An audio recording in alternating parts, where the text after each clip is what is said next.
Hi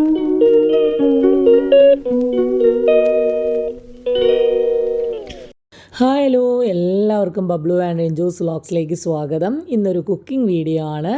ഇന്ന് cook ചെയ്യുന്നതിന് മുമ്പ് ഇവിടെ വേറെ കുറച്ച് കാര്യങ്ങൾക്ക് തീരുമാനം ഉണ്ടാക്കാനുണ്ട്. എൻ്റെ ബബ്ലു വന്നിട്ട് വളരെ വിഷമിച്ചിരിക്കുന്ന ഒരു സീനാണ് ഇപ്പോൾ ഉള്ളത്. അവൻ്റെ ബോൾ മിസ്സിങ് ആണ്. ഇനി അത് കിട്ടുന്ന വരെ അവൻ ഭക്ഷണമോ ഒന്നും ചെയ്യത്തില്ല, അവിടെ തന്നെ അവനിരിക്കും. അപ്പോൾ അതുകൊണ്ട് തന്നെ ഞങ്ങൾ ആ ബോൾ ഇപ്പോൾ സെർച്ച് ചെയ്തുകൊണ്ടിരിക്കുകയാണ്. രാവിലെ ഹെയർ കട്ട് ചെയ്യുന്ന സമയത്ത് മാറ്റി വെച്ചതാണ് ദൃശ്യ സ്കൂളിൽ പോയി. അങ്ങനെ അവിടെ ഇവിടെ തപ്പി കഴിഞ്ഞ സമയത്ത് ഞങ്ങൾക്ക് ആ ബോൾ കിട്ടി കേട്ടോ. അപ്പോൾ അവൻ്റെ ആ ഒരു സന്തോഷം എന്ന് പറയുന്നത് പറഞ്ഞറിയിക്കാനായിട്ട് പറ്റില്ല. ഇന്നത് കിട്ടുന്നവരെ അവൻ സങ്കടപ്പെട്ടിരിക്കുകയും ചെയ്യും. അങ്ങനെ ഞങ്ങൾ അവിടെ ഇവിടെ നോക്കിയ സമയത്ത് ഞങ്ങൾക്ക് ആ ബോൾ കിട്ടി. അവനും ഭയങ്കര ഹാപ്പി ആയിട്ടോ. അപ്പോൾ അവന് ആ ബോൾ ഏട്ടൻ ഇട്ട് കൊടുത്തു. അപ്പോൾ അവനത് വെച്ച് പിന്നെ നമ്മളെയൊന്നും വേണ്ട, ആ ബോളുമായിട്ട് അവൻ കുറേ നേരം കളിച്ചോളും. അപ്പോൾ ഇന്നലെ നമ്മുടെ ഒരു കസിൻ വന്നിട്ട് വയനാട്ടിൽ നിന്ന് വന്നിരുന്നു. അപ്പോൾ ചേട്ടൻ നമുക്ക് കുറച്ച് സാധനങ്ങൾ വയനാട്ടിൽ നിന്ന് കൊണ്ടുവന്ന് തന്നു കേട്ടോ. ഈ ഒരു ഐറ്റം ഞാനിത് ആദ്യമായിട്ടാണ് കാണുന്നതും കഴിക്കുന്നതും. ഇതാദ്യം ഇന്നലെ കൊണ്ടുവന്ന സമയത്ത് ഞാനിത് എന്ത് ചെയ്യും എന്നുള്ള ഒരു കൺസേൺ എനിക്കുണ്ടായിരുന്നു. അങ്ങനെ ഞാൻ കുറേ ഗൂഗിളൊക്കെ ചെയ്ത സമയത്ത് അച്ചാർ ഉണ്ടാക്കാൻ നല്ലതാണ്, പിന്നെ തൈര് വെച്ചിട്ട് ഒരു കിച്ചടി പോലെയൊക്കെ അങ്ങനെയൊക്കെ ഞാൻ കുറേ റെസിപ്പീസ് ഞാൻ ഇന്നലെ തന്നെ നോക്കി വെച്ചിട്ടുണ്ടായിരുന്നു. രാവിലെ ദോശയ്ക്ക് ഞാൻ ഇത് വെച്ചൊരു ചമ്മന്തി അരച്ചിട്ടുണ്ടായിരുന്നു. അപ്പോൾ എല്ലാവർക്കും ഭയങ്കര ഇഷ്ടപ്പെട്ടു. അപ്പോൾ ഇത് ഒരുപാട് ഹെൽത്ത് ബെനിഫിറ്റുള്ള ഒരു ഐറ്റമാണ് ഈ മാങ്ങ ഇഞ്ചി അല്ലെങ്കിൽ ഇഞ്ചി മാങ്ങ എന്ന് പറയുന്നത്. കൂടുതലും ഉൾപ്രദേശങ്ങളിലെല്ലാമാണ് ഈ ഒരു ഐറ്റം ഉണ്ടാവുക എന്നുള്ളതും ഞാൻ ജസ്റ്റ് ഗൂഗിൾ ചെയ്ത സമയത്ത് എനിക്ക് മനസ്സിലായി. പിന്നെ ഞാനിത് ഇവിടുത്തെ ചേച്ചീനോടും അമ്മോടും എല്ലാം സംസാരിച്ച സമയത്ത് ഇത് ഇവിടെയും മാർക്കറ്റുകളിൽ, കോഴിക്കോടൊക്കെ മാർക്കറ്റുകളിലും ഈ ഒരു ഐറ്റം കിട്ടും എന്നാണ് കേട്ടോ പറഞ്ഞത്.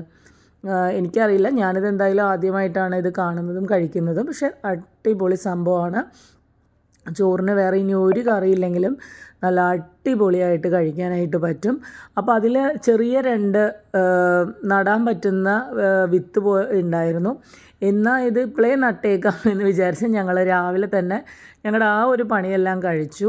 ഇന്നലെ ഈ പപ്പായയും ചക്കയും എല്ലാം ആ ചേട്ടൻ തന്നെ കൊണ്ടുവന്നതാണ് കേട്ടോ, പാവം. അപ്പോൾ ഞാനപ്പോൾ ഇന്ന് രാവിലെ ഇടിയൻ ചക്ക തോരനും പിന്നെ അത് കൂടാതെ ഈ ചമ്മന്തിയും പ്രിപ്പയർ ചെയ്യാമെന്ന് കരുതി. പിന്നെ കറി വന്നിട്ട് ഓൾറെഡി ഇന്നലെ വെച്ച കുറച്ച് വറുത്തരച്ച കറി ഓൾറെഡി ഉണ്ടായിരുന്നു. അപ്പോൾ പിന്നെ ഇന്ന് കറിയൊന്നും വെക്കേണ്ട.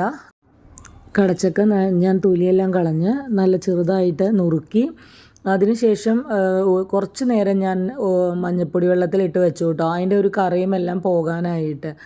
അപ്പോൾ അതിന് മുമ്പ് നമ്മുടെ കയ്യിൽ കറ പറ്റാതിരിക്കാനായിട്ട് ആദ്യമേ വെളിച്ചെണ്ണയെല്ലാം തൂകിയിട്ടുണ്ടായിരുന്നു. അതുകൊണ്ട് തന്നെ എൻ്റെ കയ്യിലധികം കറിയൊന്നും പറ്റിയില്ല. അങ്ങനെ ഇത് കുറച്ച് നേരം മഞ്ഞൾപ്പൊടി വെള്ളത്തിലിട്ട് വെച്ച് അതിന് ശേഷം കഴുകിയതിന് ശേഷം ഇത് കുക്കറിലാണ് ഞാൻ വേവിച്ചെടുത്തത്. കാരണം അല്ലാതെ നമുക്ക് ഒരു പാത്രത്തിൽ വെറുതെ വേവിച്ചാലും കുഴപ്പമില്ല. അപ്പം ഞാനത് കുക്കറിൽ 2 വിസിൽ മാത്രമേ അടിച്ചിട്ടുള്ളൂ. ഈസി ആയിട്ട് എനിക്കത് പെട്ടെന്ന് തന്നെ അത് വെന്തും കിട്ടി കേട്ടോ. ഒരു 5 മിനിറ്റ് കൊണ്ട് തന്നെ ഞാനത് ഓപ്പൺ ചെയ്തു. നല്ല രീതിയിൽ വെന്തിട്ടുണ്ടായിരുന്നു. അതിനുശേഷം ഞാനൊരു തവി കൊണ്ട് നല്ല രീതിയിൽ ഇതിനെല്ലാം ഉടച്ചെടുത്തു കേട്ടോ. ഒരു ഗ്ലാസ് ആണെങ്കിലും കുഴപ്പമില്ല. പിന്നെ ചിലർ പറയുന്നുണ്ട് മിക്സി ജാറിലിട്ടൊന്ന് ബാക്കിലോട്ടൊന്ന് കറക്കിയാലും മതി. പക്ഷേ എനിക്കത് ഭയങ്കരമായിട്ട് പൊടിഞ്ഞു പോകുമോ എന്നുള്ളത് കൊണ്ട് ഞാനത് ചെയ്തില്ല. തവി കൊണ്ട് തന്നെ ചെയ്തപ്പോൾ അത് ഈസി ആയിട്ട് വരുന്നുണ്ടായിരുന്നു. പണ്ടെൻ്റെ വീട്ടിൽ സ്ഥിരമായിട്ട് സീസണിൻ്റെ സമയത്ത് ഉണ്ടാകുന്ന ഒരു ഐറ്റമാണ് ചക്ക, മാങ്ങ, അങ്ങനത്തെ എല്ലാ ഐറ്റംസും എൻ്റെ വീട്ടിലുണ്ടാവുമായിരുന്നു. നമുക്ക് അമ്മ നല്ല രീതിയിൽ ഇതിൻ്റെ അവിയലും എല്ലാം ചക്ക കൊണ്ടുള്ള എന്തൊക്കെ ഉണ്ടാക്കാൻ പറ്റുമോ ചക്ക വറക്കലും എല്ലാം നമുക്ക് അമ്മ ഉണ്ടാക്കി തരുമായിരുന്നു കേട്ടോ. ഇപ്പോൾ ഇതൊക്കെ കാണുമ്പോൾ അതൊരു നൊസ്റ്റാൾജിയാണ് വരുന്നത്. അങ്ങനെ അത് കഴിഞ്ഞ് ഇത് അരപ്പിന് വേണ്ടിയിട്ട് തേങ്ങയും ചെറിയുള്ളിയും പച്ചമുളകും ഒരു 3-4 കഷ്ണം വെളുത്തുള്ളിയും കുറച്ച് കുരുമുളകും പെരുംജീരകത്തെ ഒരു ഇത്തിരിയായിട്ട് 2 നുള്ള് പിന്നെ ജീരകവും ഇത്രയും വെച്ചിട്ട് ഞാൻ നല്ല രീതിയിൽ ഈ അരപ്പൊന്ന് റെഡിയാക്കി എടുത്തു. അതിനുശേഷം ഒരു അടുപ്പത്തൊരു ചട്ടി വെച്ചതിന് ശേഷം കുറച്ച് വെളിച്ചെണ്ണ ഒഴിച്ച് വെളിച്ചെണ്ണ ചൂടായ സമയത്ത് അതിലേക്ക് കടുക് ഇട്ടു, മുളകും ഇട്ടു. അപ്പോൾ എൻ്റെ കറികളിൽ മിക്കവരും ശ്രദ്ധിക്കുന്നുണ്ടാവും ഞാൻ കറിവേപ്പില ഇടാത്തത്. എനിക്കറിയാം കറിവേപ്പില ഇട്ടാൽ നല്ല ടേസ്റ്റ് ആണെന്നുള്ളത് എനിക്കറിയാം. ചില മെഡിസിൻസ് എടുക്കുമ്പോൾ ചില ഐറ്റംസ് കഴിക്കരുതെന്ന് പറയുമല്ലോ, അതിൽ പെട്ടതാണ് ഈ കറിവേപ്പില, ക്യാബേജ് എല്ലാം. അപ്പോൾ അതുകൊണ്ടാണ് ഈ ഒരു ഐറ്റംസ് ഒന്നും നമ്മൾ കഴിക്കാത്തത്. അങ്ങനെ കടുകും മുളകും എല്ലാം പൊട്ടി. പിന്നെ അതിൽ നമുക്ക് വേണമെങ്കിൽ കുറച്ച് ഉഴുന്നിടാമായിരുന്നു, പക്ഷേ ഞാൻ ഉഴുന്നൊന്നും ഇട്ടില്ല. പിന്നെ കുറച്ച് സവാള ഇട്ട് ഒന്ന് വാട്ടിയതിന് ശേഷം ഉപ്പ് നമ്മൾ നേരത്തെ വേവിച്ച് വെച്ചതിൽ ഇത്തിരി കുറവുണ്ടായിരുന്നു, അതുകൊണ്ട് ഇത്തിരി ഉപ്പും കൂടി ആഡ് ചെയ്തിട്ട് സവാള നന്നായി വഴന്നതിന് ശേഷം ഈ പറയുന്ന ചക്ക ഇടിച്ച് നമ്മൾ വെച്ചിട്ടുള്ളതും കൂടി അതിലോട്ട് ആഡ് ചെയ്തു. അത് നന്നായിട്ട് മിക്സ് ചെയ്ത് ഒരു 5 മിനിറ്റോളം അത് നല്ല രീതിയിൽ ഒന്ന് മിക്സ് ആവാൻ വേണ്ടി വെയിറ്റ് ചെയ്തു കേട്ടോ. അങ്ങനെ ചക്കയും ഈ പറയുന്ന കടുകും എല്ലാം നല്ല രീതിയിൽ മിക്സ് ആയതിന് ശേഷം നമ്മൾ നേരത്തെ അരച്ച് വെച്ചിട്ടുള്ള അരപ്പുണ്ടല്ലോ, തേങ്ങയും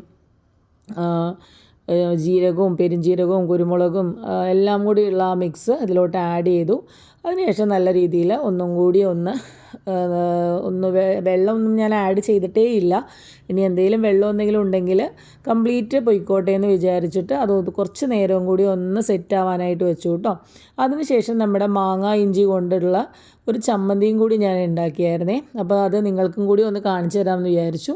മാങ്ങ ഇഞ്ചിയുടെ തൊലിയെല്ലാം നല്ല രീതിയിൽ കളഞ്ഞതിന് ശേഷം ചെറിയുള്ളിയും പച്ചമുളകും മാങ്ങയ്ക്ക് പകരം ഈ മാങ്ങ ഇഞ്ചിയും വെച്ച് തേങ്ങയും കൂടി കൂട്ടിയിട്ടാണ് നമ്മളിത് ഒന്ന് മിക്സി ജാറിലിട്ടിട്ട് ഒന്ന് അരച്ചെടുക്കുന്നത്. അടിപൊളി ടേസ്റ്റാണ്. ആവശ്യത്തിന് ഉപ്പും നമ്മൾ ആഡ് ചെയ്യുക. ഇത് അരച്ചതിന് ശേഷം അതിലേക്ക് ഒരു കുറച്ച് വെളിച്ചെണ്ണ കൂടി ഞാൻ ആഡ് ചെയ്തു കേട്ടോ.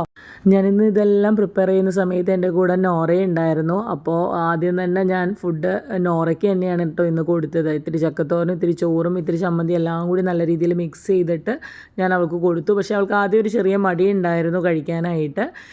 പിന്നെ അവൾ കഴിച്ചു. പിന്നെ ഞാൻ കുറച്ചൊക്കെ ഞാൻ വാരി കൊടുത്തു. പിന്നെ നീമോന് അങ്ങനെ മടിയൊന്നുമില്ല. നീമോ അല്ലാതെ തന്നെ വന്ന് മുഴുവൻ കഴിച്ചു കേട്ടോ. ഇതൊക്കെയായിരുന്നു കേട്ടോ ഇന്നത്തെ ഇവിടുത്തെ വിശേഷങ്ങൾ. അപ്പോൾ നമ്മുടെ വീഡിയോ വൈൻഡപ്പ് ചെയ്യുകയാണ്. വീഡിയോ ഇഷ്ടപ്പെടുകയാണെങ്കിൽ please do like share and subscribe. ഇനിയും സപ്പോർട്ട് ചെയ്യണം, വീഡിയോ കാണണം. ഇതുവരെ തന്ന എല്ലാ സപ്പോർട്ടിനും ഒരുപാട് നന്ദി. Thank you so much.